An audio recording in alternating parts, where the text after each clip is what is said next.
चलो, तो last class में हम लोग क्वेश्चंस कर रहे थे, जितना हमने अभी तक पढ़ा था लेक्चर नंबर 13 तक, ठीक है। उसके क्वेश्चंस हमने देखे थे, टॉर्क के, ठीक है, मैग्नेटिक मोमेंट कैसे निकालते हैं, वो सब हम क्वेश्चन देख चुके थे, ठीक है।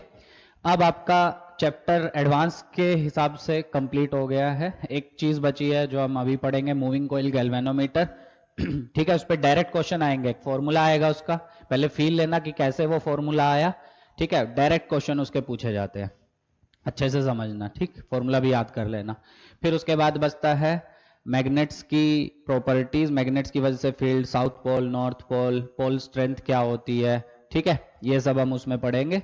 और फिर उसके बाद बचता है properties of, magnetic properties of material, उसमें आएगा पैरा, डाया और फेरोमैग्नेटिक की प्रॉपर्टीज, एक लेक्चर उसमें जाएगा। और एक होगा आपका अर्थ मैग्नेटिज्म, जो हमारी पृथ्वी है वो भी एक बहुत बड़े मैग्नेट की तरह बिहेव करती है, ठीक है, एक लेक्चर उस पर जाएगा, ठीक है। ऐसा नहीं है उनमें से क्वेश्चन नहीं आते, मेंस में देखोगे, नीट में देखोगे, उन दोनों सेक्शन से क्वेश्चन आते हैं, मैग्नेटिक प्रॉपर्टीज ऑफ मटेरियल से भी और अर्थ मैग्नेटिज्म से भी, पर एडवांस में नहीं है वो, तो एडवांस के हिसाब से आपका चैप्टर कंप्लीट हो गया, ठीक है। और मेंस और नीट के हिसाब से ये लेक्चर, मतलब लेक्चर नंबर 15, फिर 16 और 17, ज्यादा से ज्यादा जाएगा तो 18, वैसे जाएगा नहीं, ठीक है। आपका चैप्टर कंप्लीट, फिर हम स्टार्ट करेंगे ईएमआई, 7 से 8 लेक्चर उसमें जाएगा, फिर एसी 7 से 8 लेक्चर उसमें जाएगा, ठीक है। चलो, तो हमने सारे तरह के क्वेश्चंस देख लिए थे कि ये क्वेश्चन कैसे होता है, ये क्वेश्चन कैसे होता है, ठीक है, इसको कैसे प्रोसीड करना है। तो इस चैप्टर में जो सबसे इंपॉर्टेंट चीज है, आपकी विजुअलाइजेशन पावर जितनी अच्छी होगी, जितना अच्छा आप विजुअलाइज कर पाओगे, उतना जल्दी आप चीजों को सीखोगे। और स्पेशली एडवांस के न्यूमेरिकल्स करने के लिए आपकी विजुअलाइजेशन काफी अच्छी होनी चाहिए, क्रॉस प्रोडक्ट किधर आ रहा है, क्रॉस प्रोडक्ट कैसे निकालते हैं, वो सब, ठीक है। और फॉर्मूला क्या है, फॉर्मूला को कैसे अप्लाई करना है, वो सब आपको पता होना चाहिए। मुश्किल नहीं है चैप्टर, सिस्टमेटिक तरीके से करोगे तो चैप्टर में बहुत अच्छा स्कोर आएगा। 2 से 3 क्वेश्चन आते हैं इस चैप्टर में, ठीक है।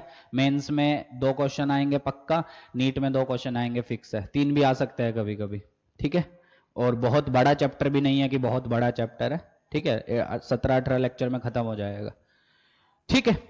तो आज हम पढ़ेंगे मूविंग कॉइल गैल्वेनोमीटर, ठीक है। ये वही है जो हम पढ़ के आए थे करंट इलेक्ट्रिसिटी में, उसमें हमने उसको कन्वर्ट किया था as ammeter, as voltmeter, पर उस टाइम उसकी वर्किंग हम अच्छे से नहीं पढ़ पाए थे। क्यों? क्योंकि हम मैग्नेटिक फील्ड की चर्चा नहीं किए थे, वहां पे हमको मैग्नेटिक फील्ड क्या होता नहीं पता था। अब उसके बारे में अच्छे से बात करेंगे हम लोग, ठीक है। और फिर हम पढ़ेंगे मैग्नेट्स के बारे में, साउथ पोल, नॉर्थ पोल, वो मैं बहुत जल्दी जल्दी आपको पढ़ाऊंगा। क्यों? क्योंकि उसको हम रिलेट करेंगे इलेक्ट्रिक डाइपोल से। जैसे डाइपोल में एक माइनस क्यू चार्ज होता था, एक प्लस क्यू, दोनों के बीच में कुछ सेपरेशन होती थी जिसको डाइपोल लेंथ बोलते थे। सेम यहां पे भी होगा, एक साउथ पोल होगा, एक नॉर्थ पोल होगा, ठीक है। 2 पोल्स होंगे, साउथ पोल, नॉर्थ पोल, दोनों के बीच में सेपरेशन होगी, उसको हम मैग्नेटिक लेंथ बोलते हैं, ठीक है। उसका जैसे डाइपोल मोमेंट उधर होता था, यहाँ पे मैग्नेटिक मोमेंट होगा। जैसे उधर फील्ड होती थी एक्सियल पॉइंट पे, सेम रिजल्ट यहाँ पे है। तो मैं वो सब डिराइव नहीं करूंगा, सिर्फ बता दूंगा कि कैसे आएगा। तो आप खुद से डिराइव करना चाहो कर लेना, डायरेक्ट रिजल्ट लिखना चाहो लिख लेना, क्योंकि रिजल्ट्स यूज होंगे न्यूमेरिकल्स में, ठीक है। क्वेश्चन जनरली इस सेक्शन से आता नहीं है, मैग्नेट्स वाले सेक्शन से, पर हाँ कभी कभी आ सकता है, तो आपको रिजल्ट्स पता होने चाहिए, ठीक है। तो नेक्स्ट जो हम पढ़ेंगे, नेक्स्ट हेडिंग डालो मूविंग कॉइल गैल्वेनोमीटर, क्योंकि हम टॉर्क वगैरह पढ़ चुके हैं अच्छे से कि टॉर्क कैसे लगता है किसी भी कॉइल पे। फोर्स तो 0 होता है, सबको पता है, ठीक है। टॉर्क कितना होता है, M क्रॉस B, ये सब हम पढ़ चुके हैं। तो उसी का यूज होगा मूविंग कॉइल गैल्वेनोमीटर में। तो कैसा होता है इसका सेटअप, ध्यान से समझना, अच्छे से अपनी नोटबुक में बनाना। कुछ ऐसा होता है, ये होता है आपका नॉर्थ पोल, ठीक, ये होता है आपका साउथ पोल, ठीक है। और ये आपका सिलिंड्रिकल कॉइल रहता है, ठीक है। इसको एक वायर से कनेक्ट किया जाता है, that wire is torsional wire. अगर आपको याद हो SHM, तो उसमें मैंने पढ़ाया था कि टॉर्शनल वायर मतलब जब पेंडुलम आप लटकाते हो वो SHM परफॉर्म करता है, तो इसकी वजह से एक रीस्टोरिंग टॉर्क प्रोड्यूस होता है। वापस मैं रिवाइज कराता हूं, that restoring torque is given by -c × theta. याद होना चाहिए वैसे, where C was torsional constant, क्योंकि यहां पे वापस यूज होगा इस इक्वेशन का, torsional constant, and theta was angle rotated by the wire. Wire कितना एंगल रोटेट की, अगर वायर थीटा एंगल रोटेट की तो रीस्टोरिंग टॉर्क कितना प्रोड्यूस होगा, c इंटू थीटा। फिर वहां से हमने टाइम पीरियड भी निकाला था, अगर आपको याद हो, 2 pi under root I by C, याद है, 2 pi under root I by C, I moment of inertia, C torsional constant, सब अपनी नोटबुक में जाके देखना, एसएचएम में सब बताया है, ठीक है। चलो, तो एक सिलेंडर होता है, उसको टॉर्शनल वायर से कनेक्ट करवाया जाता है, ये नॉर्थ पोल मैग्नेट का, ये साउथ पोल, और सबको पता है नॉर्थ पोल साउथ पोल, तो फील्ड लाइंस किधर आएंगी, नॉर्थ से साउथ की तरफ, तो ये हो गई आपकी मैग्नेटिक फील्ड, ठीक है, वैल्यू मान लो बी है इसकी, ठीक। अच्छा, अब जिस करंट को हमको मेजर करना है मूविंग कॉइल गैल्वेनोमीटर से, वो कुछ ऐसा करवाया जाता है, ये आपका करंट,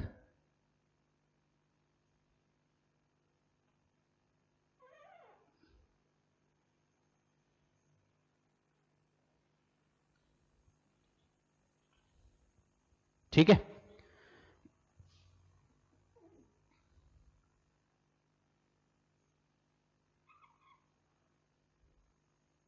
ठीक, तो ये तुम्हारा आई करंट है, ठीक है।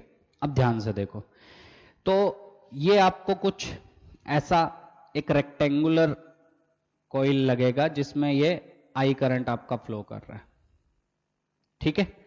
अच्छा, अब देख के एक चीज बताओ कि एरिया वेक्टर किधर होगा इस कॉइल का, एरिया वेक्टर, क्या फिंगर्स को कर्ल करें, बाहर, तो इस सिचुएशन में angle between M vector, area vector मतलब M vector, and B vector is 90 degree, क्योंकि बी आपका इधर है, एम वेक्टर आपका बाहर है, दोनों में एंगल कितना, 90 डिग्री।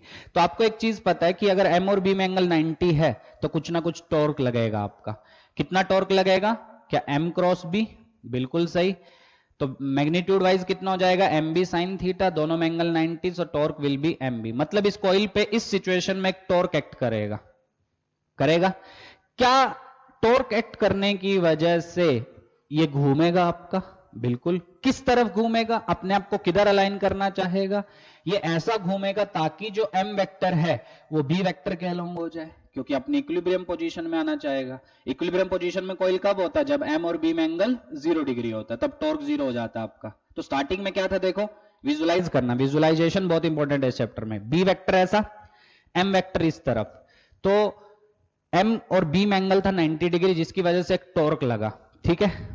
अब टॉर्क लगने की वजह से क्या हुआ, ये कॉइल अपने आप घूमेगा, कैसे घूमेगा, ये कॉइल ऐसा घूमेगा ताकि एम और बी में एंगल कितना हो जाए आपका 0, क्योंकि अपने आप को इक्विलिब्रियम पोजीशन में लाना चाहेगा, समझ में आ गया।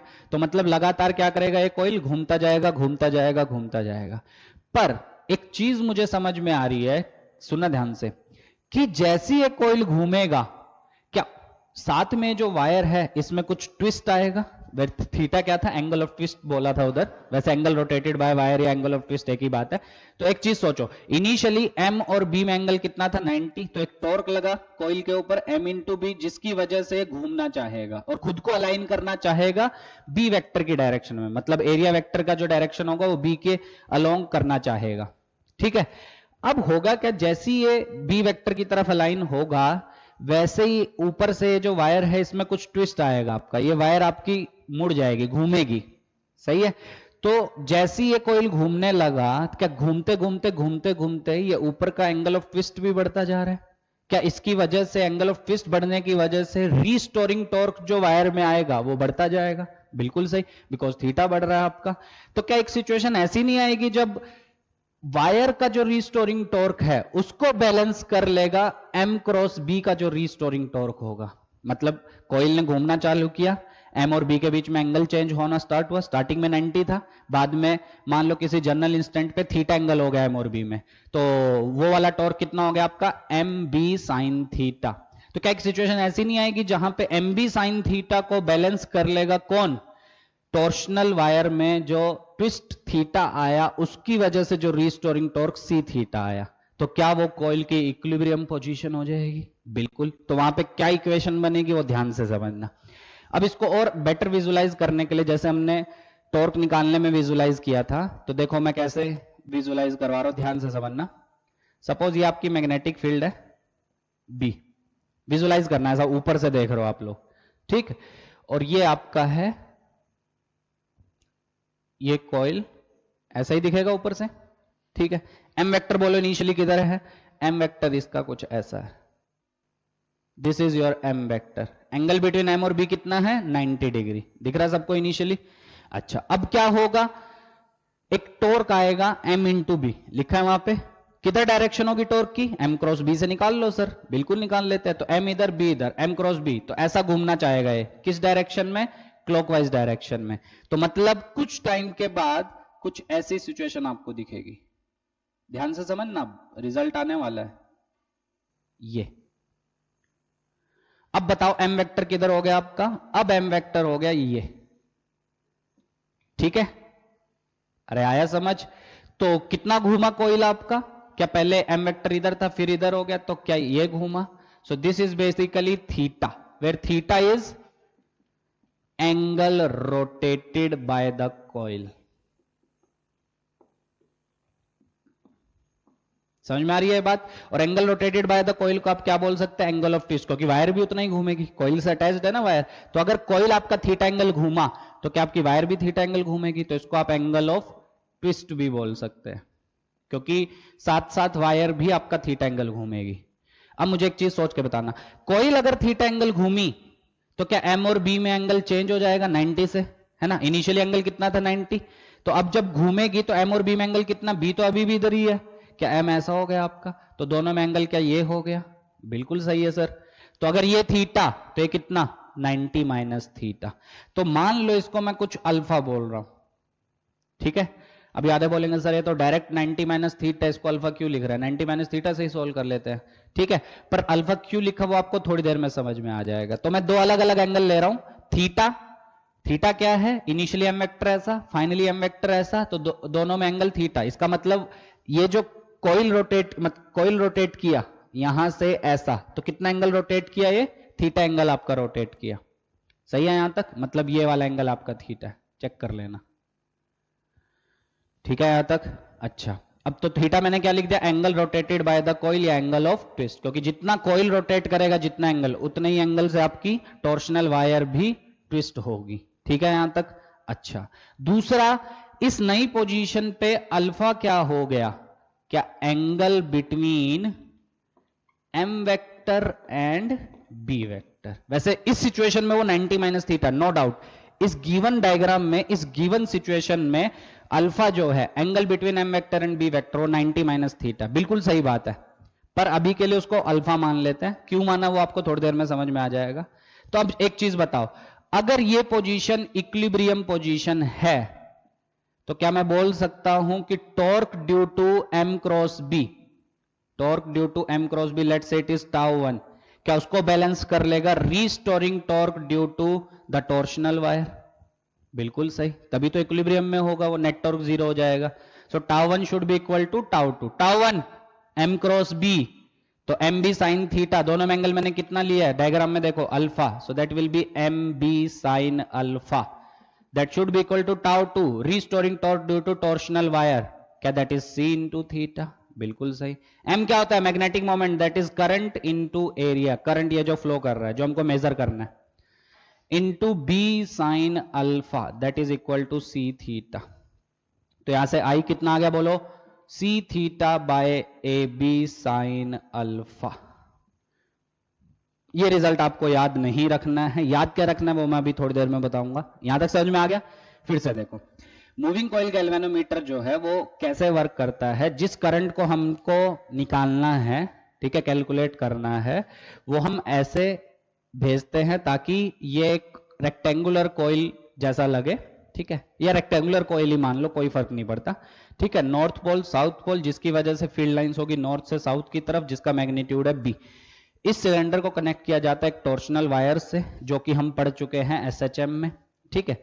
अब इनिशियली जब आप देखोगे एरिया वेक्टर प्लेन के परपेंडिकुलर आएगा, मतलब एम वेक्टर प्लेन के परपेंडिकुलर, तो एम और बी में एंगल कितना 90। तो आपको एक चीज पता, अगर एम और बी में एंगल 90 तो टॉर्क 0 नहीं होगा, टॉर्क 0 होता है जब एंगल 0 या 180 डिग्री होता है। तो एम और बी में एंगल 90, तो टॉर्क कितना हो जाएगा आपका m into B, M B sine 90। तो मुझे एक चीज समझ में आई कि इस टॉर्क की वजह से कोइल घूमेगी और घूम के किधर जाना चाहेगी, इक्विलिब्रियम पोजीशन में, और इक्विलिब्रियम पोजीशन में एम और बी में एंगल कितना हो जाएगा आपका 0 डिग्री। मतलब ये ऐसी थी, घूम के जाना चाहेगी ऐसे, ताकि एम और बी में एंगल 0 हो जाए। पर जैसे ये घूमना स्टार्ट की तो ऊपर में जो वायर थी उसमें भी कुछ ट्विस्ट आएगा आपका। तो एक इंस्टेंट ऐसा आ जाएगा जब एम और बी का जो टॉर्क है, एम क्रॉस बी का जो टॉर्क है, उसको बैलेंस कर लेगा कौन, आपका restoring torque produced in the torsional wire. ठीक है, वो पोजीशन हो जाएगी equilibrium position of that coil. ठीक है, तो अब मैंने इसका जो टॉप व्यू बनाया बेटर समझने के लिए, वो क्या, फील्ड इधर, ये कॉइल आपको ऐसा दिखेगा, एम वेक्टर इनिशियली ऐसा, एम और बी में इनिशियल एंगल 90, वो सब मैंने यहां पे भी बनाया। अब एम क्रॉस बी से जो टॉर्क आ रहा है वो क्लॉकवाइज डायरेक्शन में आ रहा है, तो ये जो कॉइल है आपकी ये ऐसे घूम जाएगी, कितना एंगल घूमी, थीटा। ठीक है, तो ये नई पोजीशन होगी, तो एम वेक्टर किधर आएगा, ये ऑब्वियस सी बात है। ठीक है, तो एम वेक्टर पहले ऐसा फिर ऐसा, तो दोनों में एंगल कितना, थीटा। जितना कॉइल घूमा होगा उतने से एम वेक्टर भी घूमा होगा आपका, ऑब्वियस सी बात है। तो एंगल थीटा, तो ये कितना होगा 90 माइनस थीटा, पर मैं 90 माइनस थीटा ना लेके इसको ले रहा हूं अल्फा, ऐसे एग्जांपल के लिए। क्यों अल्फा लिया वो थोड़ी देर में आप समझ जाओगे। सो अल्फा बेसिकली क्या है, एम वेक्टर और बी वेक्टर के बीच में एंगल, सब लिखा है मैंने, angle between M and B, theta angle rotated by the coil, या एंगल ऑफ ट्विस्ट बोल सकते हैं। अब अगर ये इक्विलिब्रियम पोजीशन है तो torque due to M cross B उसको बैलेंस करेगा torque, restoring torque produced in the torsional wire, ताकि नेट टॉर्क कितना हो जाए 0, तभी तो इक्विलिब्रियम पोजीशन आएगी।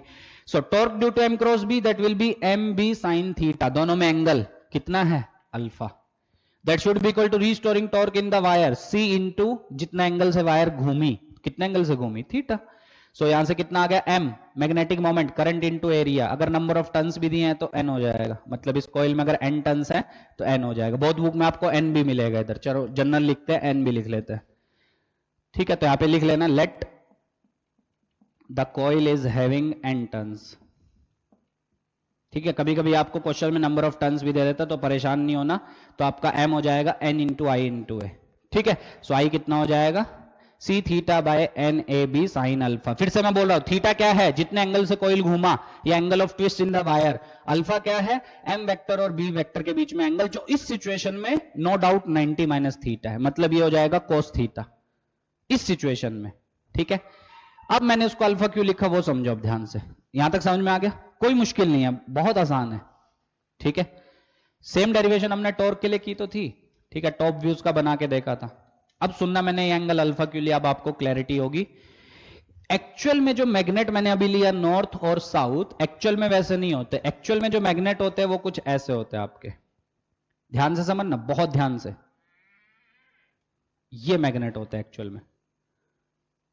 ठीक है, जिनको बोला जाता है, नाम समझ लेना, नाम डायरेक्ट पूछेगा वो, हॉर्स शू मैग्नेट। क्या बोला जाता है, हॉर्स शू मैग्नेट। कैसी शेप के रहते हैं, सिलिंड्रिकल शेप के, दिख रहा होगा आपको, सिलिंड्रिकल शेप के। ठीक है, क्या करते हैं ये, ध्यान से सुनना, ये प्रोड्यूस करते हैं, they produce radial magnetic field.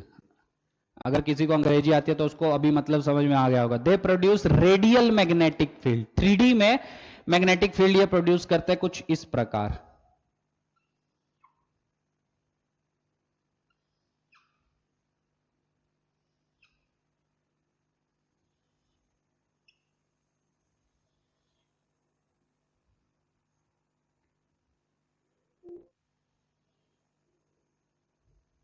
ये ठीक है, वैसी जैसे मैंने अभी बनाई थी नॉर्थ साउथ के लिए, वैसी ना करके ये ऐसी रेडियल मैग्नेटिक फील्ड प्रोड्यूस करते हैं 3D में।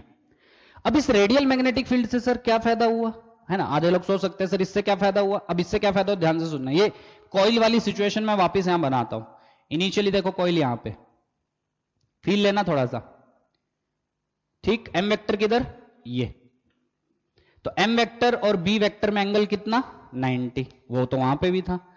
अब मैं इसको घुमा दिया थोड़ा सा, ध्यान से अब सुनना, अब मैं इसको घुमा दिया, ठीक, ये ब्लू से बनाता हूं इसको ताकि आपको समझ में आए। अब मैंने इसको घुमा के, थीटा एंगल घुमा के, क्या है कुछ ऐसा हो जाएगा।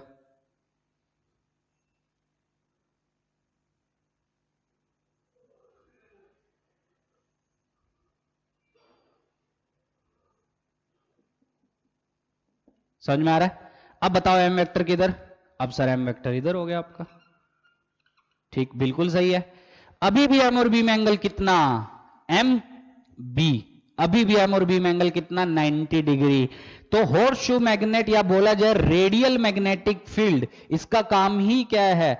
ये इंश्योर करती है कि एम और बी में हमेशा एंगल कितना बना रहे? 90। तो एक्चुअल में आपका ऐसा स्ट्रक्चर होता है। हॉर्स शू मैग्नेट यूज किया जाता है which are cylindrical in shape, और वो क्या काम करते हैं? वो रेडियल मैग्नेटिक फील्ड प्रोड्यूस करते हैं, जिसका काम ही होता है ये इंश्योर करना कि एम वेक्टर मतलब magnetic moment which will be perpendicular to the plane of coil, उसके बीच में और बी वेक्टर के बीच में एंगल हमेशा कितना रहे आपका? 90। ठीक है, तो हॉर्स शू मैग्नेट करने का मतलब ही क्या है? हॉर्स शू मैग्नेट यूज करने का पर्पस क्या है? पहली बात तो ये सिलिंड्रिकल शेप के होते हैं।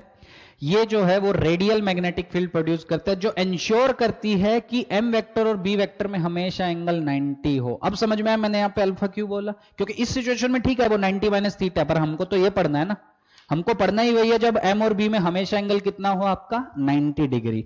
तो ये लिखने के बाद लिख लेना radial magnetic field, it ensures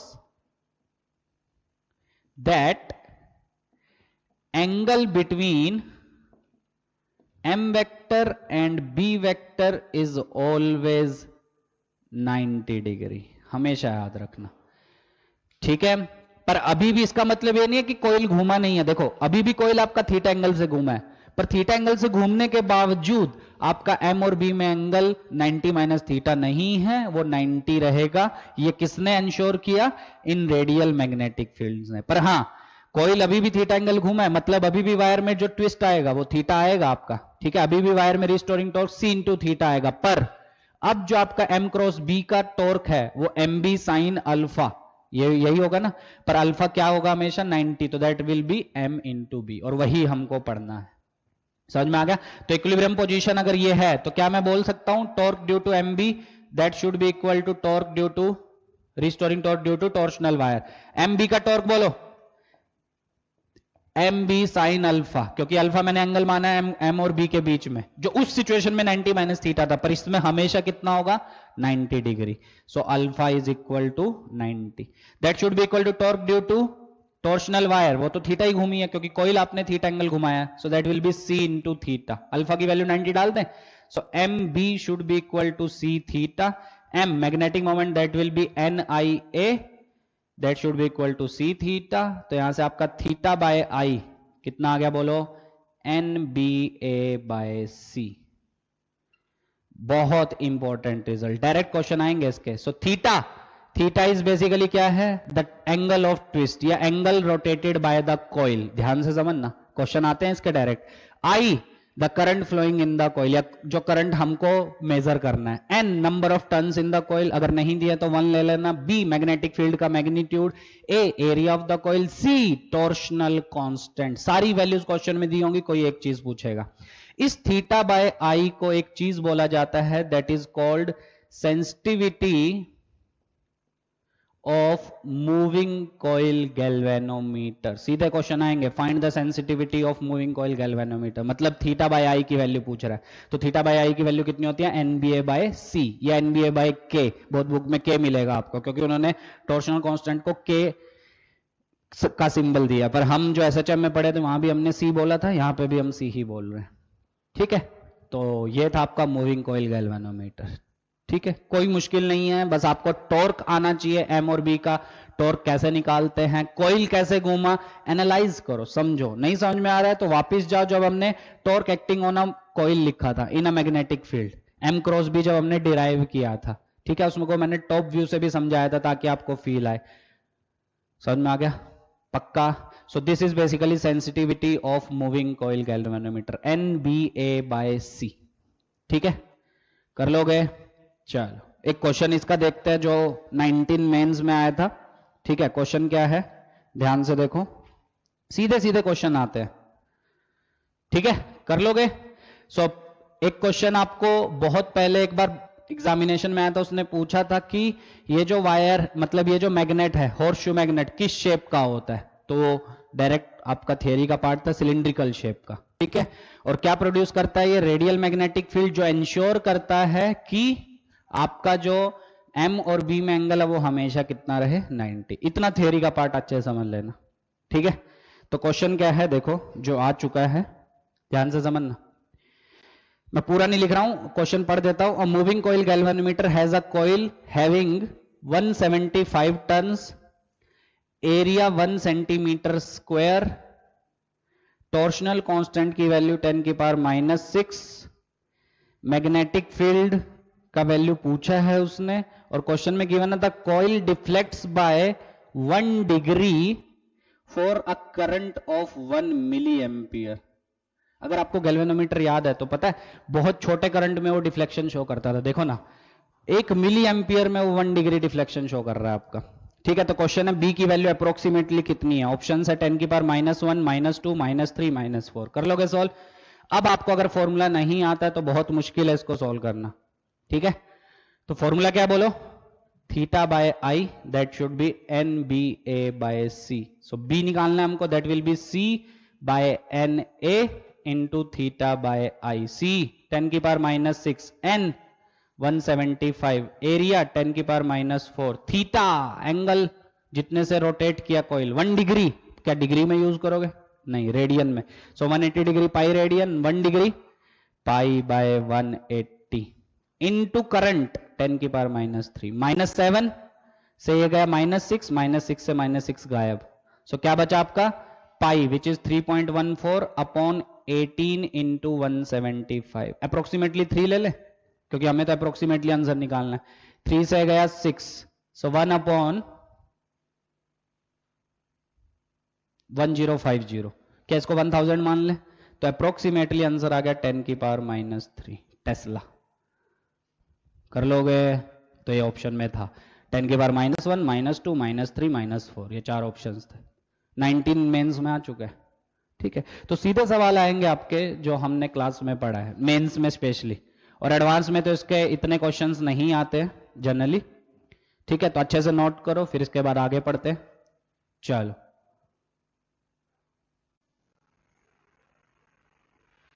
चलो आगे बढ़े। नेक्स्ट लिखो बार मैग्नेट्स। जल्दी जल्दी खत्म करेंगे, अभी आधा घंटा है हमारे पास लेक्चर में, आधे घंटे में पूरा खत्म करेंगे, ठीक है। ज्यादा टाइम वेस्ट नहीं करेंगे क्योंकि हम इसको रिलेट करके चलेंगे इलेक्ट्रिक डाइपोल के साथ। पर हाँ, इससे भी क्वेश्चन आते हैं मेंस में भी, नीट में भी, एडवांस में नहीं आएंगे। एडवांस का सेक्शन खत्म हो गया आपका, ठीक है। बहुत छोटा था ना एडवांस के लिए, सिर्फ 14-15 लेक्चर थे, पर हाँ क्वेश्चंस बहुत पूछे गए एडवांस में, ठीक है। तो अच्छे से पढ़ना। Motion of a moving charge, सबसे अच्छे अच्छे क्वेश्चन वहीं से बनते हैं। आपको विजुअलाइज करना है कि वो कैसा पाथ करेगा, हेलिकल, सर्कुलर, स्ट्रेट लाइन, है ना। अगर दोनों फील्ड्स हैं रीजन में तब कैसा करेगा, ई की वजह से कैसा मोशन होगा, कोरस्पॉन्डिंगली बी की वजह से क्या होगा, ये सब आपको खुद समझना पड़ेगा, ठीक है। आगे बढ़े। तो नेक्स्ट आपका बार मैग्नेट्स। मैं जल्दी जल्दी इसको कराऊंगा क्योंकि मुझे लगता है आपको डाइपोल अच्छे से आता है, ठीक है। अगर डाइपोल आता है तो एकदम सेम चीज है, ठीक है। दोनों को रिलेट करके चलना, ठीक है। तो ये होता है आपका साउथ पोल, ये होता है आपका नॉर्थ पोल, ठीक है। फील्ड लाइंस अगर हम बनाएं तो फील्ड लाइंस कैसी होती है मैं पहले भी बनवा चुका हूं। नॉर्थ से ये बाहर, नॉर्थ से साउथ और अंदर साउथ से नॉर्थ, क्यों? क्योंकि क्लोज लूप बनाती है, ठीक है। और फिर हमने एक चीज और पढ़ी थी कि जो हमारा कॉइल्स होते हैं वो भी बार मैग्नेट की तरह एक्ट करते हैं, ठीक है, क्योंकि उसकी फील्ड लाइन वैसी ही बनती है जैसी आपकी बार मैग्नेट की बनती है। पढ़ चुके ना ये सब,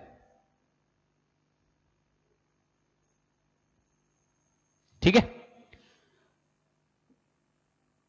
चलो अब इसी को रिलेट करते हुए चलेंगे किससे? आपके इलेक्ट्रिक डाइपोल से। याद करो इलेक्ट्रिक डाइपोल में एक नेगेटिव चार्ज होता था, एक प्लस क्यू चार्ज होता था, दोनों में सेपरेशन मान लो डी या 2L लेते थे जनरली हम।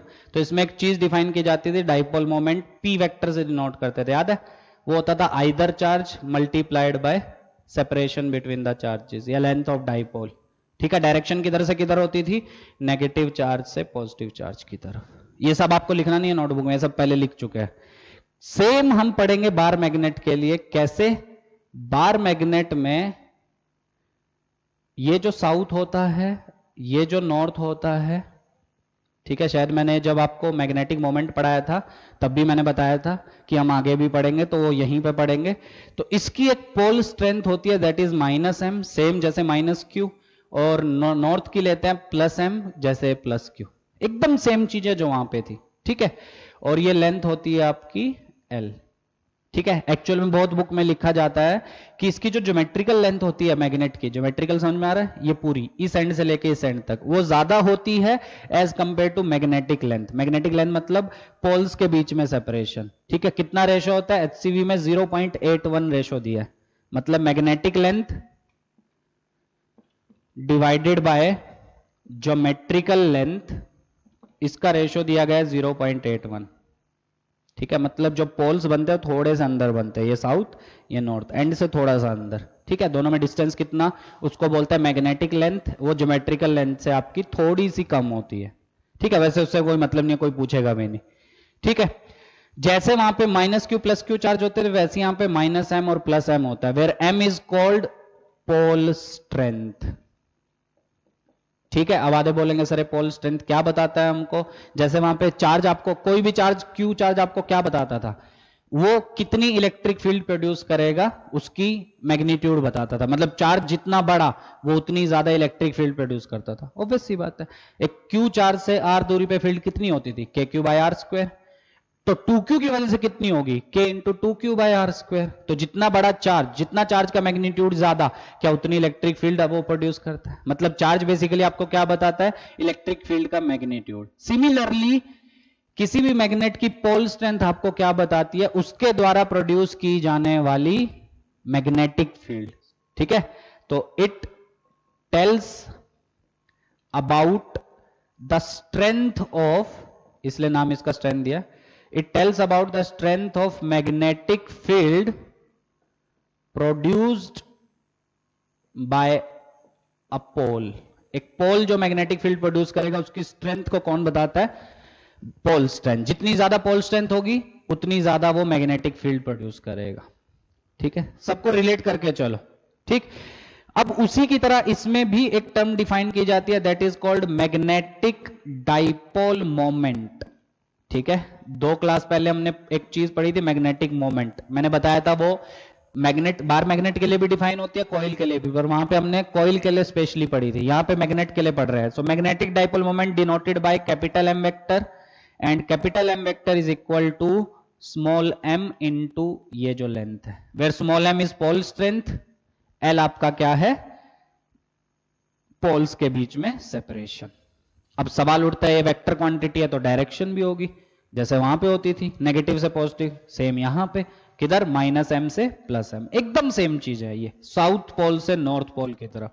किसी भी बार मैग्नेट की मैग्नेटिक डाइपोल मोमेंट की डायरेक्शन होती है साउथ से नॉर्थ की तरफ, क्योंकि साउथ होता है -m, नॉर्थ होता है +m। सेम चीजें जो हम वहां पढ़े हैं, कुछ भी फर्क नहीं है, कुछ भी, बस यहाँ पे मैग्नेटिक फील्ड है, वहां पे इलेक्ट्रिक फील्ड थी, वहां पे P था, यहाँ पे आपका कैपिटल M है, वहां पे स्मॉल q था, यहाँ पे आपका स्मॉल m है, बस। और कोई डिफरेंस नहीं है, ठीक है।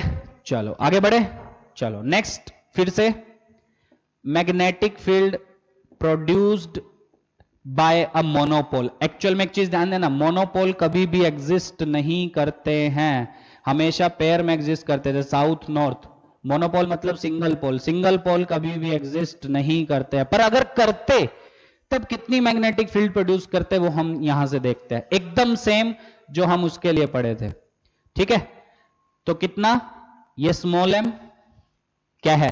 पोल की पोल स्ट्रेंथ। मोनोपोल की बात कर रहे हैं, दो नहीं, मोनोपोल। इससे P पॉइंट R दूरी पे है, तो कितनी फील्ड होगी? ये होगी बाहर की तरफ, ठीक है। अब वो सब भूल जाओ, DL×R, बोयड-सैवर्ट्स लॉ सब भूल जाओ, बार मैग्नेट के लिए एकदम अलग चीजें चलेगी, सेम वो चलेंगी जो हम वहां पे पढ़ के आए हैं डाइपोल के लिए, इलेक्ट्रिक डाइपोल के लिए। याद करो, क्या +q की वजह से किसी भी P पॉइंट पे फील्ड आउटवर्ड होती थी? क्या -q की वजह से किसी भी P पॉइंट पे फील्ड इनवर्ड होती थी? कितनी? KQ/R²। यहां पे भी सेम, ये मैग्नेटिक फील्ड होगी के एम बाय आर स्क्वायर। बस यहां का के वहां का के अलग है, वहां पे के था 1/4πε0, यहां पे के होगा mu naught by 4π M by R square. Same चीज है, एकदम सेम। तो अगर ये प्लस एम है तो आउटवर्ड होगी, और अगर ये माइनस एम पोल स्ट्रेंथ होती जैसे साउथ के लिए होती है, तो पी पॉइंट पे जो फील्ड होगी वो इनवर्ड होगी, और कितनी होगी? Same, mu naught M by 4πr square. तो नेगेटिव पोल स्ट्रेंथ है तो इनवर्ड होगी टुवर्ड्स द पोल, और पॉजिटिव पोल स्ट्रेंथ है किसी पोल की तो आउटवर्ड होगी। पर मोनोपोल एग्जिस्ट नहीं करते, ध्यान देना। अगर करते तब इतनी फील्ड वो प्रोड्यूस करते, पर हमको तो पेयर में पढ़ना है, साउथ नॉर्थ, जैसे हमने वहां पे पेयर में पढ़ा था। इसकी फील्ड अलग देखी थी, इसकी अलग। सेम यहां पे भी इसकी अलग देखेंगे, इसकी अलग। पर इसकी अलग से देखने के लिए इसकी वजह से फील्ड होगी किधर वो पता होना चाहिए ना। तो नेगेटिव की वजह से इनवर्ड, पॉजिटिव की वजह से आउटवर्ड। अब इसमें वैसा कुछ नहीं है कि डीएल क्रॉस आर से क्रॉस प्रोडक्ट निकालो, बी वेक्टर आपका प्लेन के परपेंडिकुलर जाएगा, ऐसा कुछ नहीं है। एम की वजह से आउटवर्ड, माइनस एम की वजह से इनवर्ड। सिंपल सा फंडा, एकदम सिंपल। ठीक है, चलो रिलेट कर पा रहे हो? सारी चीजें सेम है। बस आप पता क्या क्या बोल सकते हो? आप बोल सकते हो कि सर हमको ये पढ़ाओ भी मत, बस हमको सिर्फ इतना बता दो कि वहां के पी को यहां कैपिटल एम से रिप्लेस करना है, ठीक। और सर ये बता दो कि वहां के क्यू को यहां के स्मॉल एम से रिप्लेस करना है, वहां की इलेक्ट्रिक फील्ड को यहां की मैग्नेटिक फील्ड से रिप्लेस करना है, बस। सब रिजल्ट, सब कंसेप्ट, सब कुछ वही है। Torque acting on an electric dipole, P cross E. यहां क्या हो जाएगा? Torque acting on a magnetic dipole, M cross B. अरे आया। और फिर हमने पढ़ा था एक्सियल पॉइंट पे इलेक्ट्रिक फील्ड, याद ही नहीं होगी, 2kp/r³। सेम डायरेक्शन जो डाइपोल मोमेंट की होती थी, सेम यहां पे, बस यहां पे हो जाएगी 2km/r³, और यहां का k हो जाएगा म्यू नॉट बाय 4π। और डायरेक्शन कौन सी? जो मैग्नेटिक मोमेंट की होगी, साउथ से नॉर्थ वाली जो डायरेक्शन। इक्वेटोरियल पे km/r³, के हो जाएगा म्यू नॉट बाय 4π। किधर होगी? साउथ से नॉर्थ मैग्नेटिक मोमेंट की डायरेक्शन होगी, और वहां पे फील्ड उल्टी डायरेक्शन में होगी, जैसे उधर होती थी, 180 डिग्री एंगल बनता था। किसी जनरल पॉइंट पे कितनी होगी? km/r³ √3 cos square theta plus 1। Same results हैं। इंटरेक्शन एनर्जी कितनी होगी? माइनस पी डॉट ई वहां होती थी, यहां पे हो जाएगी minus M dot B. M vector south से नॉर्थ, बी फील्ड की डायरेक्शन देख लो किधर है, टॉर्क एम क्रॉस बी। सब कुछ सेम है, सब कुछ सेम है। यहां तक समझ में आ गया? अच्छा, दूसरी चीज और देखो, ठीक, ये लिखते जाओ सब लोग। इसके बाद force acting on a monopole. अगर एक मोनोपोल किसी फील्ड में है तो उस पर कितना फोर्स एक्ट करता है, ये भी वहीं से पढ़ सकते हो। सपोज ये प्लस एम है, मैग्नेटिक फील्ड इस डायरेक्शन में है, तो कितना फोर्स एक्ट करेगा इस पे? फील्ड की डायरेक्शन में कितना? एम इंटू बी, वहां पे तक क्यू इंटू ई। पर अगर ये माइनस है, ठीक, और फील्ड अभी भी राइट में है, तो ये फोर्स एक्सपीरियंस करेगा ऑपोजिट डायरेक्शन में, सेम एम इंटू बी। याद है वहां पे क्या था? नेगेटिव चार्ज फील्ड के उल्टी डायरेक्शन में फोर्स एक्सपीरियंस करता है, और पॉजिटिव चार्ज फील्ड की डायरेक्शन में फोर्स एक्सपीरियंस करता है। सेम फंडे यहां पे है, ठीक है। चलो समझ में आ गया यहां तक? सेम चीजें हैं, कुछ भी अलग नहीं है। पर हाँ, ऐसा नहीं है कि क्वेश्चन नहीं आएंगे, क्वेश्चन आते हैं, ठीक है। जो अलग चीज होगी वो मैं बता दूंगा कि एकदम अलग है, जो वहां पे हम नहीं पढ़े थे, ठीक है। और वो चीज क्या है, वो अभी पढ़ते हैं तुरंत, देखो ध्यान से। मोनोपोल की फील्ड कितनी होती है, समझ में आ गया? मोनोपोल कितना फोर्स एक्सपीरियंस करता है, समझ में आ गया? सर ये कहां काम आएंगे? ये काम आएंगे टॉर्क निकालने में। फोर्स याद करो, जब भी यूनिफॉर्म फील्ड में हम किसी इलेक्ट्रिक डाइपोल को रखते थे, क्या वो फोर्स एक्सपीरियंस जीरो करता था? क्यों? एक पे क्यू इधर लगता था, एक पे क्यू इधर। सेम यहां पे होगा, एक पे एम बी इधर, एक पे एम बी इधर। सिंपल, नेट फोर्स जीरो, पर टॉर्क एक्ट करेगा आपका, ठीक है। कितना? एम क्रॉस बी, ठीक है। तो जो अलग चीज है वो क्या है, ध्यान से सुनना। Cutting of bar magnet. ऐसे छोटे छोटे कंसेप्ट है इसमें। एक बार मैग्नेट को अगर कट करेंगे तो क्या होगा, किस चीज पे चेंज होगा? सपोज ये आपका एक बार मैग्नेट है, ये साउथ पोल, ये नॉर्थ पोल, ठीक है। इसकी पोल स्ट्रेंथ माइनस एम, इसकी pole strength plus M, magnetic moment की डायरेक्शन ये वाली, ठीक है। कितनी? Small M into distance. अच्छा, अब अगर इसको हम दो तरीके से कट कर रहे हैं, पहला तरीका ये, ठीक, और दूसरा तरीका ये, एक परपेंडिकुलर टू द लेंथ और दूसरा अलोंग द लेंथ, ठीक है। ये हाँ, इसके क्वेश्चन डायरेक्ट पूछता है आपसे। ठीक है, तो पहले तरीके में किस किस चीज पे चेंज होगा, जब आप ऐसा काटोगे तब क्या होगा, तभी आपके ऐसे दो मैग्नेट्स बनेंगे।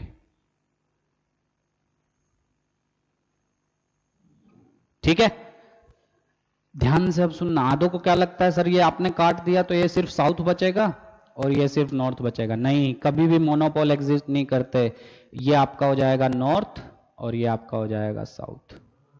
ठीक है, किस चीज पे फर्क पड़ेगा, pole strength remain same, -m + m -m + m। So पहली चीज तो आपको पता होनी चाहिए, जब आप परपेंडिकुलर टू द लेंथ काटते हैं बार मैग्नेट को, so pole strength remains same, pole strength पे कोई भी फर्क नहीं पड़ेगा। सेकंड चीज, क्या ईच पीस के मैग्नेटिक मोमेंट पे फर्क पड़ेगा, बिल्कुल। अगर इसकी लेंथ l है तो इसकी बताओ कितनी हो जाएगी, l/2। इसकी भी कितनी हो जाएगी, l/2। तो सेकंड पॉइंट क्या है, length of each piece becomes half. ये तो ऑब्वियस सी बात है, जब आप परपेंडिकुलर काट रहे हैं तो लेंथ आधी हो जाएगी, और लेंथ आधी तो magnetic moment, magnetic dipole moment of each piece is also halved. मतलब अगर मैं हर एक पीस की नई मैग्नेटिक डाइपोल मोमेंट m' से बोलता हूं तो m' कितनी हो जाएगी, पोल स्ट्रेंथ जिसपे कोई चेंज नहीं हुआ मल्टीप्लाइड बाय लेंथ जो आधी हो गई l/2, और ml क्या था, ओरिजिनल मैग्नेटिक मोमेंट था। तो हर एक पीस की कितनी हो गई, ओरिजिनल डिवाइडेड बाय 2। सीधे क्वेश्चन आते हैं इसके, ओरिजिनल डिवाइडेड बाय 2 कर लोगे। अच्छा, अब आओ इसमें, ऐसे काटा है तो जब ऐसे काटा है तो आपको दो पीस ऐसे मिलेंगे, लेंथ पे कोई फर्क पड़ेगा क्या, नहीं। तो ये साउथ, ये नॉर्थ, सिमिलरली ये साउथ, ये नॉर्थ। ठीक है, अब किस चीज पे फर्क पड़ेगा, ध्यान से देखना। अगर इसकी पोल स्ट्रेंथ -m है, इसकी +m है, तो इसकी हो जाएगी -m/2, इसकी हो जाएगी +m/2, सेम इसकी -m/2, इसकी +m/2। समझ में आ रहा है। तो पहली चीज, pole strength becomes half, pole strength जो है वो आपकी आधी हो जाएगी। क्या लेंथ पे कोई फर्क पड़ेगा, नहीं। देखो कैसा काटा है आपने, सो लेंथ रिमेन्स सेम। पर अब सवाल उठता है, क्या हर एक पीस का मैग्नेटिक मोमेंट चेंज होगा, जैसे पहले आधा हुआ अभी भी चेंज होगा, बिल्कुल। क्यों सर, अब m/2 आधा हो गया ना आपका, इसलिए चेंज होगा, बिल्कुल। तो नई मतलब ओरिजिनल मैग्नेटिक मोमेंट क्या थी, m × l, लेंथ अगर l है तो फाइनली लेंथ भी कितनी है, लेंथ में कोई फर्क नहीं, पर मैग्नेटिक पोल स्ट्रेंथ आपकी कितनी हो गई, आधी। तो नई मैग्नेटिक मोमेंट हर एक पीस की m' that will be pole strength which is m/2 × l, that is capital M/2। मतलब इस केस में भी पोल स्ट्रेंथ आधी हो गई आपकी। समझ में आ रहा है। इसमें पोल स्ट्रेंथ आधी हुई, लेंथ आधी होने की वजह से, सॉरी मैग्नेटिक डाइपोल मोमेंट आधा हुआ, क्या होने की वजह से, लेंथ आधी होने की वजह से, पोल स्ट्रेंथ सेम थी। इसमें मैग्नेटिक डाइपोल मोमेंट आधा हुआ पोल स्ट्रेंथ आधी होने की वजह से, क्योंकि जब आप अलोंग द लेंथ काटते हैं तो पोल स्ट्रेंथ आधी हो जाती है आपकी, m/2 m/2। समझ में आ गया, कोई समस्या। और मोनोपोल कभी एग्जिस्ट नहीं करता, ऐसा मत सोचना कि आपने आधे से काट दिया तो ये साउथ बचेगा या नॉर्थ बचेगा, नहीं, ये नॉर्थ ये साउथ भी आएगा आपका। Monopole never exist. ठीक है, कर लोगे तो ये नई चीज थी।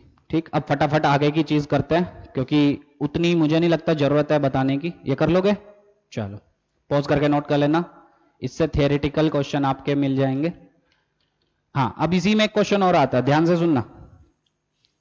एक कंसेप्ट या क्वेश्चन कुछ भी समझ सकते हो, कि आपके पास ये एक बार मैग्नेट था, ठीक है, जिसकी मैग्नेटिक डाइपोल मोमेंट आपको कैपिटल M दी गई थी क्वेश्चन में, लेंथ L दी गई थी। तो आपको एक चीज पता है, कैपिटल M होगा M × L, इक्वेशन 1। अब आपने क्या किया, इस बार मैग्नेट को आपने ऐसा सेमी सर्कुलर, ये ऐसा कर दिया।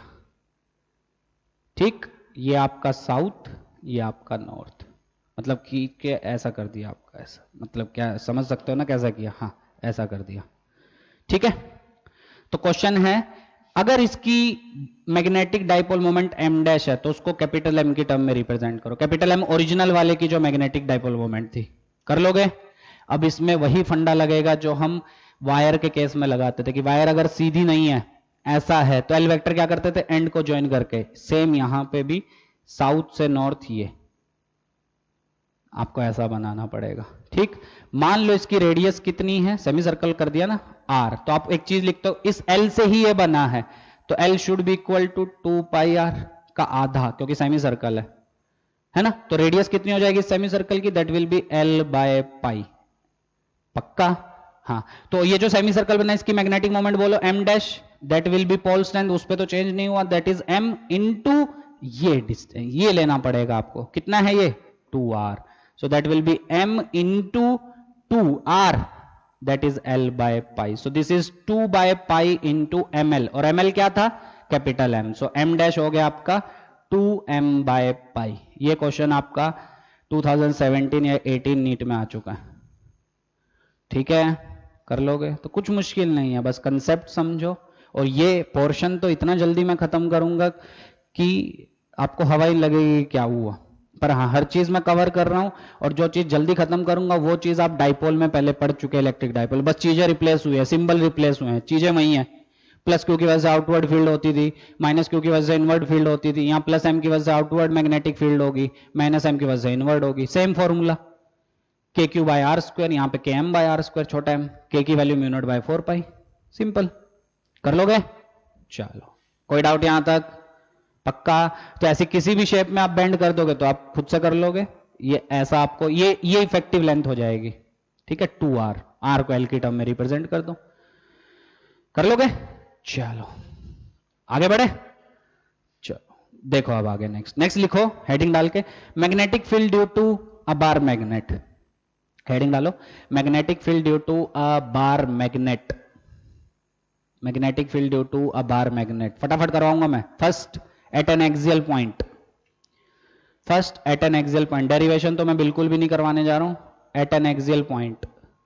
सो this is minus M south, this is north, plus M, dipole length है मान लो 2l जैसे वहां पे ली थी, तो मैग्नेटिक मोमेंट बोलो कितना हो जाएगा, m इंटू 2l। ठीक, डायरेक्शन बोलो फटाफट, साउथ से north, so this will be your m vector. Axial point समझ में आ रहा है, ये P पॉइंट सेंटर से कितना दूरी पे है, स्मॉल r दूरी पे। तो बोलो फटाफट फील्ड की magnitude, so B will be 2kp by r cube, याद है? बस P की जगह यहां क्या हो जाएगा, capital M divided by r cube, same result. और K यहां पे कितना होता है, mu naught by 4 pi. Use होगा ये क्वेश्चन में, ऐसा नहीं है यूज नहीं होगा, पर मैं इसकी डेरिवेशन नहीं करवा रहा हूं, बता देता हूं कैसे होगी डेरिवेशन। प्लस m की वजह से फील्ड आउटवर्ड कितनी, k small m divided by distance का स्क्वायर, डिस्टेंस हो जाएगा आपका r माइनस एल का स्क्वायर, इसकी वजह से इनवर्ड क्योंकि नेगेटिव है, कितनी हो जाएगी, के क्यू बाय आर स्क्वायर, मतलब K M divided by R plus L का स्क्वायर। तो नेट फील्ड कितनी, ये जो प्लस एम की वजह से माइनस ये जो माइनस एम की वजह से है, तो नेट फील्ड इधर आएगी क्योंकि प्लस एम की फील्ड ज्यादा होगी। तो नेट फील्ड कितनी, b1 माइनस b2। वो सॉल्व करोगे फिर अजम्पशन लोगे क्या, r is very very greater than l, वहां पे भी ली थी, तो फाइनली ये रिजल्ट आ जाएगा। और स्मॉल m इंटू 2l को कैपिटल M में लिख देना, तो फाइनली आपको ये रिजल्ट दिखेगा। अरे कर लोगे? डायरेक्शन बोलो किधर, याद करो, एक्सियल पॉइंट पे वही डायरेक्शन होती थी जो किसकी, मैग्नेटिक डाइपोल मोमेंट, मतलब वहां पे इलेक्ट्रिक डाइपोल मोमेंट की जो डायरेक्शन होती थी, यहां पे वही डायरेक्शन होगी जो मैग्नेटिक डाइपोल मोमेंट की है। क्या साउथ से नॉर्थ, बिल्कुल, तो ये direction, so this will be the direction of net magnetic field. Axial point की बात हो रही है, ठीक, सीधा रिजल्ट लिख लो, डेरिवेशन करने की कोई जरूरत नहीं है, वही सेम डेरिवेशन वहां पे की थी हमने। चलो नेक्स्ट लिखो, B at an equatorial point, फटाफट, B at an equatorial point, equatorial पे फील्ड बार मैग्नेट की वजह से, so this is south, this is north, this is minus M, this is plus M, this is point P at a perpendicular distance R। तो पहले तो ये बताओ magnetic moment किधर होगा, ऑब्वियसली साउथ से नॉर्थ, M वेक्टर, मैग्नीट्यूड बोलो M into 2L, 2L मतलब सेपरेशन, ये बोलो क्या इक्वेटोरियल पे फील्ड मैग्नेटिक मोमेंट के उल्टी डायरेक्शन में होगी? बिल्कुल, क्योंकि वहां पे डाइपोल मोमेंट के उल्टी डायरेक्शन में 180 डिग्री एंगल बनता था, याद है? सो this will be the net magnetic field. कितना वैल्यू? वहां पे 2 kp बाय आर क्यूब होता था, पर यहां पे होता था kp by R cube. Same यहां पे भी। So this net magnetic field will be kp की जगह m by R cube. So mu naught by 4 pi m by R cube. So this will be the value of net magnetic field. कर लोगे? So this is equatorial point, this is axial point. बस जो अलग था इसमें और electric dipole में वो क्या था? वो जो कटिंग वाला था। या बार मैग्नेट को आप सेमी सर्कल बना दो, ठीक है, या क्वाड्रेंट बना दो, तब नया मैग्नेटिक डाइपोल मोमेंट कैसे निकालना, वो पोर्शन अलग था, बाकी सब कुछ सेम है, बस सिंबल चेंज हुए हैं आपके। फिर हमने इसमें ये भी पढ़ा था सी एट अ जनरल पॉइंट। कुछ याद आया? तो जनरल पॉइंट पे बोलो, ये साउथ माइनस एम, ये नॉर्थ प्लस एम, ये आपका P point, making an angle theta. याद करो क्या करते थे?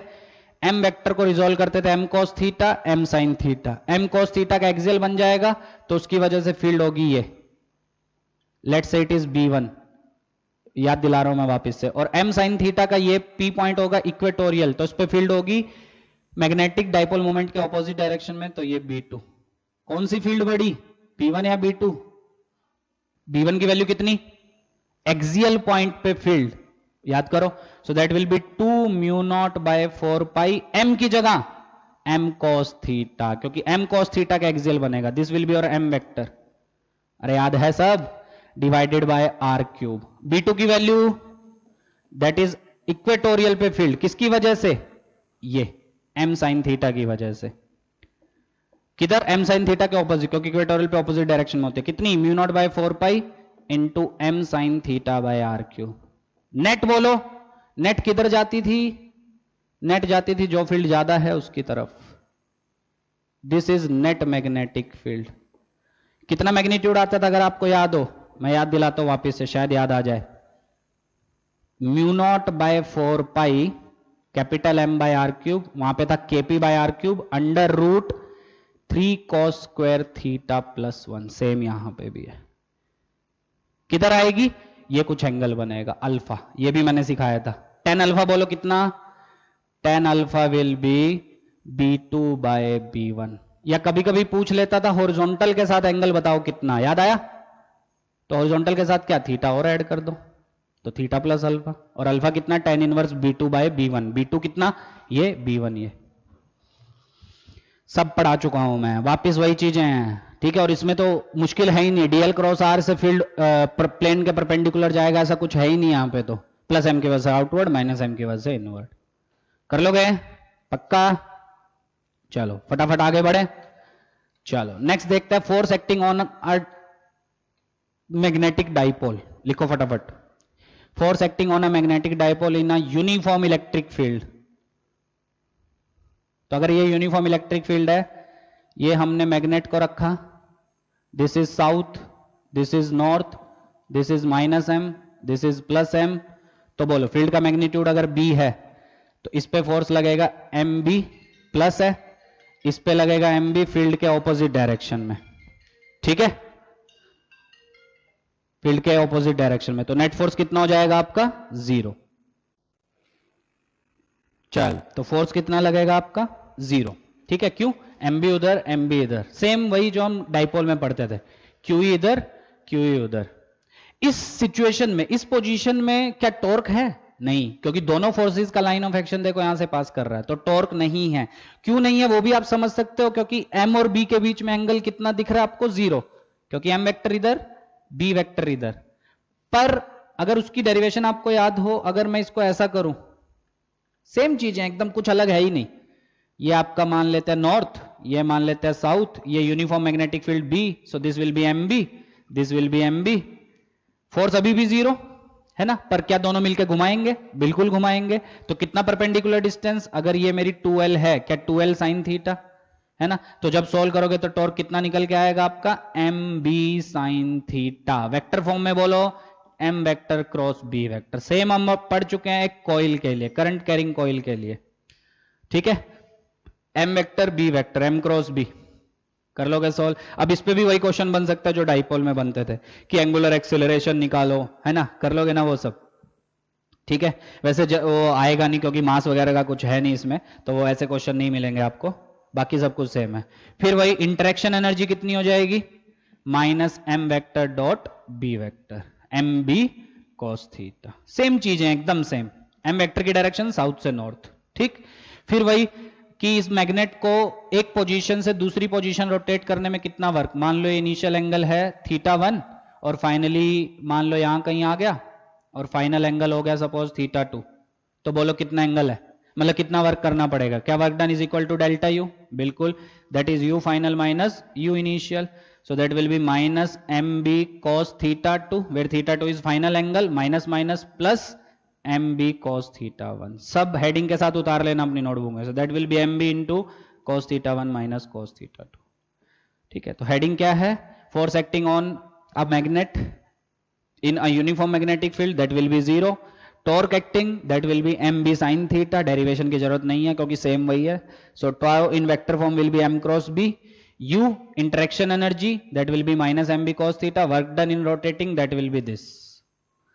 ठीक है, तो ये था आपका मैग्नेट के सारे कंसेप्ट्स, इससे बाहर कुछ नहीं आएगा। हाँ, एक वो भी आता है आपका, याद करो कि एक की वजह से दूसरे पे फोर्स, वो मैं सिर्फ आपको रिवाइज करवा देता हूं कैसे किया था, वो आपको याद होना चाहिए, वहां पे हम कर चुके हैं। याद करो, एक डाइपोल की वजह से दूसरे डाइपोल पे फोर्स, शायद उसके मैंने 3 मेथड वहां पे बताए थे, कुछ याद आया? सेम फंडा यहां पे भी है, और वो एडवांस वालों के उसमें क्वेश्चन आएगा, नीट वालों के में नहीं आएगा, वो सिर्फ एडवांस और मेंस वालों के में आएगा। याद करो कैसे कराया था, सेम यहां पे भी है। ये साउथ, ये north, this is minus M, this is plus M, और यहां पे मान लो ये ऐसा है। ठीक है, ये साउथ, ये नॉर्थ, तो इसके ऊपर कितना फोर्स आपका लगेगा वो निकालना है। कैसे निकालते थे याद है? इसकी वजह से वहां पे क्या निकालते थे? Magnetic field. सपोज ये आर दूरी पे है, तो इसकी वजह से यहां मैग्नेटिक फील्ड क्या ये होगी, जो मैग्नेटिक मोमेंट की डायरेक्शन कितनी होगी field? 2k, that is mu naught by 4 pi m by R cube. अब इसकी वजह से इंटरेक्शन एनर्जी कितनी होगी आपकी, बोलो? मैग्नेटिक मोमेंट इसका साउथ से north, that is this m2 vector, और ये होगा इसका m1 वेक्टर। बोलो m2 और b में एंगल कितना आपका? 90 डिग्री। अरे है, तो ऐसे ही अगर मान लो इसको ऐसा लेटा दिया, तब क्या होगा? ये आपका m2 वेक्टर, m और b में एंगल u निकाला था, फिर फोर्स निकाला था minus D U by D are करके, कुछ याद आया? तो वैसे ही यहां पे भी करना है आपका। कर लोगे सब कुछ? सेम वही चीजें हैं जो हम वहां पढ़ के आए हैं। ठीक है, तो कुछ नया नहीं है, सारी चीजें वही हैं। रिजल्ट्स याद रखो, 2 चीजें नहीं हम पढ़े हैं कि अगर हम डाइपोल को कट कर दें, ठीक है, मतलब इसको मैग्नेटिक डाइपोल को कट कर दे तब क्या होगा, अलोंग द लेंथ कट करे तब क्या होगा, परपेंडिकुलर टू द लेंथ करे तब क्या होगा। ठीक है, दूसरा नया चीज क्या था, अगर इस बार मैग्नेट को हम मोड़ दे सेमी सर्कल या किसी भी फॉर्म में, तब मैग्नेटिक मोमेंट कैसे निकाला जाता है। ठीक है, बाकी सब कुछ वही है। एक मोनोपोल जो मैग्नेटिक फील्ड प्रोड्यूस करता है उसका फॉर्मूला वही है जो वहां पे था, एक चार्ज का फॉर्मूला, माइनस होगा अगर पोल स्ट्रेंथ तब टूवर्ड्स द पोल होगा। ठीक है, और किसी भी यूनिफॉर्म मैग्नेटिक फील्ड में अगर किसी मोनोपोल को रखा जाए तो वो फील्ड की डायरेक्शन में फोर्स एक्सपीरियंस करता है अगर m पॉजिटिव है, स्मॉल m, और अगर नेगेटिव है तो उल्टी डायरेक्शन में। कितना फोर्स? m into B. ठीक है, फिर हमने पढ़ा कि एक्सियल पॉइंट पे फील्ड कितनी होती है, वो same result 2kp by R cube उधर था, यहाँ पे 2km बाय आर क्यूब, यहाँ का k होगा म्यू नॉट बाय 4 पाई। किस डायरेक्शन में? जो मैग्नेटिक फील्ड मैग्नेटिक मोमेंट की डायरेक्शन साउथ से नॉर्थ, उसी डायरेक्शन में फील्ड होगी आपकी। ठीक है, फिर हमने पढ़ा इक्वेटोरियल पॉइंट पे फील्ड वो आएगी km by R cube, mu naught by 4 pi m by R cube. ठीक है, किस डायरेक्शन में? जिधर मैग्नेटिक मोमेंट उसके ऑपोजिट डायरेक्शन में आपकी फील्ड होगी। ठीक है, फिर हमने जनरल पॉइंट पे पढ़ा, वो भी सेम रिजल्ट। ठीक है, कितना?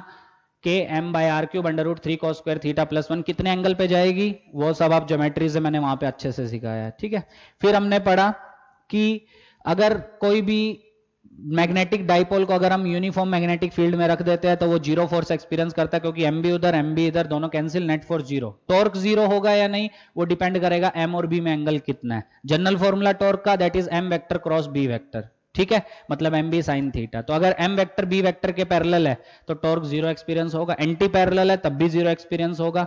स्टेबल इक्विलिब्रियम में कब होगा ये सब अब बताने की मुझे जरूरत नहीं लग रही है। जब एम और बी पैरेलल होंगे तब आपका मैग्नेटिक डाइपोल स्टेबल इक्विलिब्रियम में होगा, मतलब आप हल्का सा डिस्प्लेस करोगे वो वापस आ जाएगा आपका। ठीक है, अनस्टेबल में कब होगा, जब एंटी पैरेलल होंगे एंगल 180 डिग्री, क्योंकि तब इंटरेक्शन एनर्जी मैक्सिमम होती है कितनी, एम इंटू बी, और इंटरेक्शन एनर्जी कितनी, minus M vector dot B vector. ठीक है, वर्क डन कितना होगा इस डाइपोल को रोटेट करने में, सपोज एम और बी में इनिशियल एंगल थीटा 1, एम और बी में final angle theta 2, work done will be change in interaction energy that will be minus M B cos theta 2 minus M B cos theta 1। कर लोगे solve, सब वही चीजें हैं जो वहां पे थी। फिर लास्ट में आता है दो मैग्नेटिक डाइपोल्स के बीच में लगने वाला फोर्स। वैसे क्वेश्चन उसके जनरली आते नहीं है, पर अगर आया तो सेम डेरिवेशन है जो हम वहां किए थे। वहां मैंने 2-3 मेथड आपको सिखाए थे। क्या करो, एक की वजह से दूसरे की जगह पे मैग्नेटिक फील्ड निकाल लो, उसकी मैग्नेटिक फील्ड की वजह से उस दूसरे वाले मैग्नेटिक डाइपोल की इंटरेक्शन एनर्जी कितनी है, minus M vector dot B. M किसका, दूसरे वाले का, बी किसकी वजह से, पहले वाले की वजह से। अब वो एक्सियल पॉइंट है तो वो हो जाएगी 2km बाय आर क्यूब, और अगर वो इक्वेटोरियल पॉइंट है तो km बाय आर क्यूब। पता है ना ये सब। हाँ, अब इंटरेक्शन एनर्जी निकाल ली तो फोर्स कितना एक्सपीरियंस करेगा, minus D U by D R. तो उसमें क्वेश्चन आता है फोर्स किसके proportional, inversely proportional to R की पावर 4, आर की पावर 5, सब डिराइव करवाया हुआ है मैंने वहां पे। कर लोगे पक्का, अरे बोलो। ठीक, तो कोई समस्या हो, कोई भी दिक्कत हो तो उसको पूछो, ठीक है, और क्लियर करो। बाकी नेक्स्ट क्लास में हम करेंगे आपका अर्थ मैग्नेटिज्म और magnetic property of material. Properties of material मैं अच्छे से बताऊंगा, पर हाँ उसके मैं आपको नोट्स दूंगा, वो आपको अच्छे से नोटबुक में नोट करना है। यहाँ मैं पूरी थियरी लिखवाऊंगा नहीं, मैं बताऊंगा हर चीज पर थियरी लिखवाऊंगा नहीं। सिर्फ 2 लेक्चर अब आपके बचते हैं, एक अर्थ मैग्नेटिज्म के ऊपर है, उस पर भी क्वेश्चन आता है पर डायरेक्टली आता है, एडवांस में नहीं है वो। मैग्नेटिक प्रॉपर्टीज ऑफ मटेरियल वो भी एडवांस में नहीं है, ठीक है, वो दोनों मेंस और नीट का पोर्शन है। ठीक है, तो एडवांस के लिए आपका चैप्टर कंप्लीट हो गया है। ठीक है, बार मैग्नेट भी नहीं है उसमें। ठीक है, शायद एक आध क्वेश्चन मिल जाए, पर बहुत पहले आते थे अब नहीं आते हैं, सिलेबस में तो स्पेसिफाई नहीं किया उसने। तो सिलेबस में आपका सिर्फ मूविंग कॉइल गैल्वेनोमीटर तक है एडवांस में।